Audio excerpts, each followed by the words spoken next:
يا من شرح صدورنا وإياك نصلي ونسلم وإياك نستعين والصلاة والسلام على سيد الأنبياء والمرسلين وعلى آله وأصحابه أجمعين أما بعد وطن کا ذرہ ذرہ ہے یہاں اس بات پر شاہد وطن کا ذرہ ذرہ ہے یہاں اس بات پر شاہد مدارس کے سپوت اس ملک کے جاباز غازی ہیں سیاسی کھیل ہے ورنہ یہ دشمن بھی سمجھتا ہے سیاسی کھیل ہے ورنہ یہ دشمن بھی سمجھتا ہے کہ اسلامی مدارس مرکز کردار اساسی ہے صدر محترم اور معزز سامعین اور احیاء کے نوشگفتہ پھولو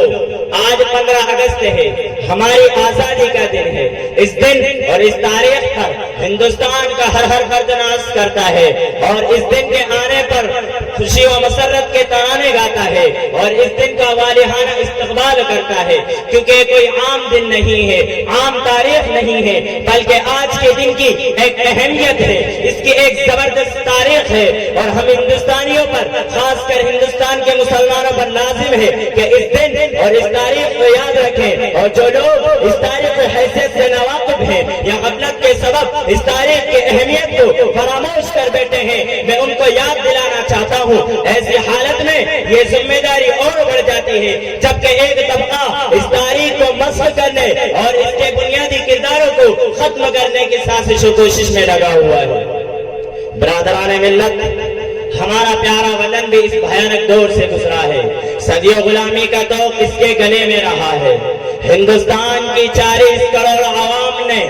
مسلسل 2 سال تک غلامی کی زندگی بسر کی ہے علماء اسلام شہید ہوئے ہیں ہمارے آباء و اجداد نے غلامی کی ذلت اور بیگارگی کی کلفت کا دور دیکھا ہے محبان وطن یہ بات آپ کو 2 سینکڑوں بار بتائی جا چکی ہے کہ انگریز جہانگیر کے زمانے میں ہندوستان آئے اور اپنے مکر بھرے وہ چال بازی سے ہندوستان میں بنگال میں ایسٹ انڈیا کمپنی قائم کر لی جو حقیقت میں ان کی شاطرانہ سرگرمیوں کا مرکز تھی جہاں سے انہوں نے ہندوستان پر قبضہ کرنے کے لیے سازشوں کا جال بننا شروع کیا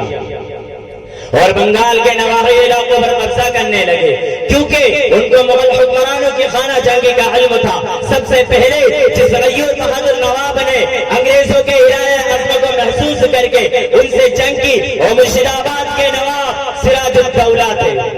انگریزوں نے اپنی قوت کے گھمنڈ میں ان سے بھی چھیڑ چھاڑ شروع کر دی آخرکار 30 جون 1757 کو پلاسی کے میدان میں انگریزوں سے اپنی 70,000 فوج سے مقابلہ کیا قریب تھا کہ غاصب انگریز شکست کھا کر بھاگ جائیں کہ منصوبے کے تحت اس کے وزیر اعظم اور سپہ سالار نے غداری کر دی اور انگریز جیت گئے شیر بنگال قید کر لیا گیا اور بے دردی سے ختم کر دیا گیا اب بنگال میں انگریزوں کو روکنے والا کوئی نہیں تھا میرے جعفر کو نواب بنا کر انگریزوں نے عملاً بنگال پر قبضہ کر لیا تھا آہستہ آہستہ مغل سلطنت سمٹ رہی تھی انگریزوں کے قدم بڑھ رہے تھے صرف میسور کی ایک ریاست باقی تھی جس پر ٹیپو سلطان کا قبضہ تھا اور سلطان ٹیپو دشمن انگریزوں کا جانی دشمن تھا پہلے انگریزوں نے میسور کی ایک ریاست بنور پر حملہ کیا جس پر قبضہ کرنے سے ان کو جغرافیائی اور فوجی قوت و طاقت حاصل ہو گئی اور 1783 میں ٹیپو سلطان نے یہاں پر انگریزوں سے جنگ کی اور دوبارہ اس کو فتح کر لیا پھر منگلور کو انگریزوں سے آزاد کرایا انگریز درپے شکست کے بعد ٹیپو سلطان کے خلاف خفیہ سازش میں لگ گئے اور ٹیپو سلطان کے بعد خفیہ سازش میں لگ گئے اور حیدرآباد کے نظام کو اپنے ساتھ ملا کر غداروں کی تلاشی شروع کر دی حسب روایات اس موقع پر غدار مل گئے اور وہ غدار ٹیپو سلطان کے میر صادق اور کرشنا راؤ تھے اور 1799 میں انگریزوں نے ایک زبردست بیماری پر جنگ کی اور یہ جنگ کی اور 1799 کو صبح سے شام تک ایک جنگ ہوئی بہت لمبی کہانی ہے بس سرسری طور پر واقعات سنا رہا ہوں کس طرح اپنوں نے ٹیپو سلطان سے غداری کی ہے کس طرح اپنوں نے ٹیپو سلطان سے غداری کی ہے بس بہت لمبی داستان ہے، بس سرسری طور پر واقعات سنا رہا ہوں۔ اور شام کو مغرب کے وقت آفتاب حریت غروب ہو گیا، اور آخر وقت میں ٹیپو سلطان کو اس کے ساتھیوں نے یہ مشورہ دیا تھا کہ سپرد ڈال دے، مگر اس نے یہ تاریخی جملہ کہا تھا کہ میرے نزدیک شیر کی ایک دن کی زندگی گیدڑ کی 100 سالہ زندگی سے بہتر ہے۔ اور یہ شیر کہا، میں مر جاؤں تو میرے سینے پر میں مر جاؤں تو میرے سینے پر میری ایک الگ پہچان لکھ دینا، میں مر جاؤں تو میری ایک الگ پہچان لکھ دینا، لہو سے میرے سینے پر ہندوستان لکھ دینا۔ برادران ملت، ٹیپو سلطان کی شہادت کے بعد ہندوستان غلطی کی تاریخ دور میں داخل ہو گیا تھا، اور انگریزوں کے قدم بڑھ چکے تھے۔ ہندوستان غلامی کے دور میں داخل ہو گیا تھا۔ ٹیپو سلطان کے بعد انگریزوں کو کسی بڑی مزاحمت کا سامنا نہیں کرنا پڑا، اور 1799 سے 1857 تک کا طویل عرصہ ایک بڑی تحریک آزادی سے خالی ہے۔ کسی کو ہمت نہیں تھی کہ قدم اٹھاتا اور برطانیہ عظمیٰ سے ٹکراتا، سوائے سرفروش مسلمانوں کی، جن کی تاریخ ہے باطل سے ٹکرانے اور ظالم سے لوہا لینے کی ہے۔ کوئی بادشاہ، کوئی نواب اس وقت میدان میں نہیں آیا۔ ہاں، ایک درویش صفت بوریا نشین کھڑا ہوتا ہے، علم جہاد بلند کرتا ہے، خود صلاح و تقوی کا پیگر، بزرگان دین کا تربیت یافتہ، حمیت و غیرت کا مرکز، یعنی سید شہید احمد رحمت اللہ علیہ آزادی کا قافلہ لے کر آگے بڑھتے ہیں۔ ہزاروں عوام اور ہزاروں لاکھوں علماء ان کے ساتھ جذبہ جہاد سے سرشار کفر بردوش نعرے تکبیر بلند کرتے آگے بڑھتے ہیں۔ فتوحات کے دروازے کھل جاتے ہیں، انگریزوں پر لرزہ طاری ہو جاتا ہے۔ بالا کوٹ کے میدان میں سکھوں سے مقابلہ ہوتا ہے، سکھوں کے حکمراں رنجیت سنگھ انگریزوں کی حمایت کرتے ہیں، اور آخرکار یہ مجاہد اسلام بھی جامع شہادت نوش کر کے خلد نشین بن جاتا ہے۔ جو رکے تو کوہے گراتے ہم، جو رکے تو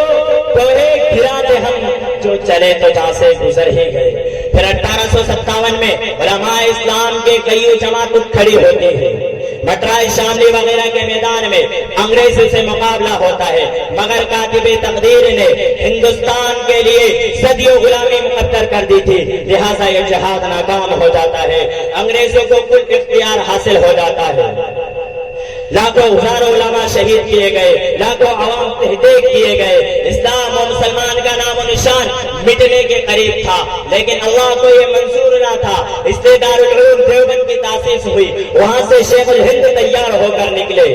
اور پرچم آزادی بلند کیا، ریش میں رومال تحریک چلائی، لیکن وہ اپنوں کی غداری کی وجہ سے گرفتار ہوئے اور شکار ہوئے، ان کے ساتھ ان کے شاگردوں کو بھی گرفتار کر لیا گیا، مگر ہاں اتنا ضرور ہوا جس کو کسی شاعر نے کیا ہی انداز میں کہا ہے، شور سے اندلیب نے روح چمن میں پھونک دی، شور سے اندلیب نے روح چمن میں پھونک دی، ورنہ کل کلی یہاں محمودی خواب ناز میں۔ برادران ملت، حضرت شیخ الہند رحمت اللہ علیہ نے لاکھوں عوام کے جذبہ حریت کو بیدار کر دیا تھا، کانگریس وجود میں آ چکی تھی، مسلم ہندو مل کر تحریک آزادی کو آگے بڑھا رہے تھے۔ معزز سامعین، اگر تاریخ آزادی کا جائزہ لیا جائے تو یہ کہنا پڑے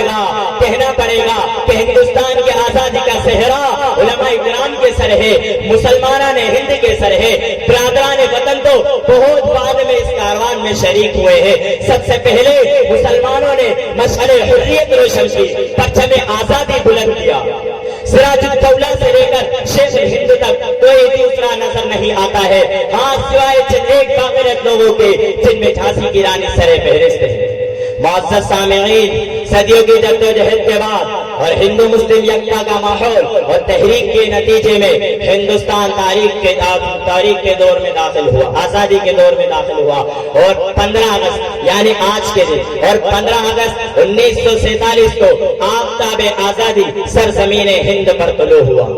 معزز سامعین، ہمارے علماء اکرام نے جو مصائب پھیلے ہیں ذرا ان کو ملاحظہ فرمائیے، اور 1857 کے مصائب آلام کو جھیل کر پرآشوب و پرفتن دور میں اپنی جانوں کا نذرانہ پیش کر کے اپنی جان لاکھوں قربانیوں کے بعد انگریزوں کے چنگل سے وطن کو آزاد کرایا تھا۔ اس کا مقصد یہ تھا، اس کا مقصد کیا تھا کہ ہندو مسلم یکتا کا ماحول ایک ہوگا، آزادی عمل و آزادی رائے کا دور آئے گا، پیار و محبت کی بسائیں قائم ہوں گی، اور ہندو مسلم اپنے وطن عزیز کی تعمیر و ترقی میں حصہ لیں گے، اور اس لگتے ویران چمن کو کلہائے رنگا رنگ سے سجائیں گے۔ اسی شعر پر میں اپنی تقریر کو ختم کرتا ہوں۔ ہم ہیں ہندی، ہمیں اس بات سے انکار نہیں، ہم ہیں ہندی، ہمیں اس بات سے انکار نہیں، ہم وطن دوست ہیں، غیروں کی طرفدار نہیں، ہمیں منزل کا نشان راہ کی دیوار نہیں، ہمیں منزل کا نشان راہ کی دیوار نہیں، پھر بھی ہم سے یہ گلہ ہے کہ وفادار نہیں۔ والصلاۃ والسلام علی الحمدللہ۔